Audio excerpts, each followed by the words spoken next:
জীবন দেখো তো কে আসলো। আচ্ছা দেখতেছি। আম্মু আমার স্যার আসছে। ওয়েলকাম স্যার, আসেন আসেন।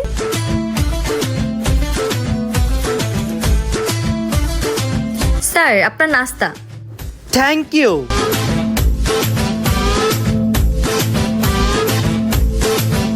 মা আমার স্কুলে স্যার আইতাছে। নিশ্চয়ই তুই উল্টাপাল্টা কোনো কাজ করছস, নাইলে স্যার বাসায় আইবো কেন? হ্যাঁ কি করছস? আরে না আমি কিচ্ছু করি নাই। আচ্ছা স্যার কখন আইবো? এই তো আর 5 মিনিটের মধ্যে এসে পড়বো। হায় আল্লাহ, মনে চাইতেছে দূরে চটকানা লাগাই। এই নে 50 টাকা, 30 টাকার কোক আর 20 টাকার কেক নিয়ে আবি। কিন্তু মা কোকে তো 40 টাকা, আমি কেক কিনবো কেমনে? 10-20 টাকা যা লাগে দোকান থেকে বাকি লয়, যা তাড়াতাড়ি। ঠিক আছে।